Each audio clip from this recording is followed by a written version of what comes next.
Yo, what's up guys? This is Big Dog, you know. So anyway guys, so we have a sports card today and smoke.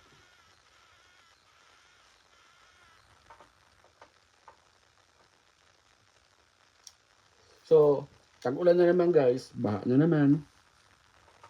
So, asan na yung mga nakurakot nila guys? Yan ang problema natin eh.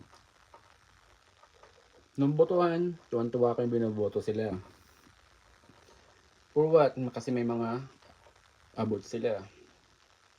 Hindi nyo ba alam guys na bawat abot nila sa inyo ng pera nung botohan is doble yung makukuha nilang pera. Ano yung huli nila guys? Yung pinakadulo ng sanga, yung pinakadulo ng ugat, hindi yung puno. Ano yun naman nila yung kadulo-duluan ng ugat? Barya na lang yun guys. Hindi pa yung pinakapuno guys. Ang dapat ang huliin nila dyan, yung pinakapuno ng corruption guys. Sa flood na yan, yung mga whatever, pondo-pondo na yan. For example guys, ako, user ako, di ba? Yung susunod sa akin na nagbenta, hindi pa siya yung pinaka-mastermind guys. Yung pinagkuhanan niya,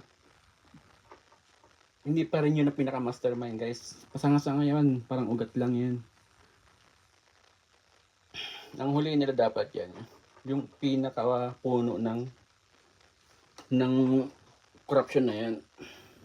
For example guys, bumili ako sa tropa ko ng 50, ng 100. Hindi ko pala alam na kumuha na pala siya ng 10%. Ganon din yung isa, di ba? Yung huli niya yung pinakaugat, wala rin mangyayari guys. Yung pinakaugat ang huliin, para yung pinakapuno ay safety guys. Yan ang ginagawa nila. Pinoprotektahan nila yung pinakapuno guys.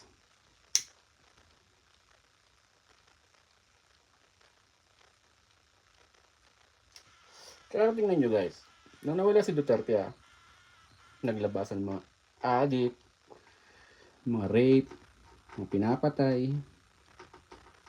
Hindi sabihin yung hindi maganda nagpresidente si Duterte. Maganda guys. Proud na proud kaming mga taga-US guys kay Duterte.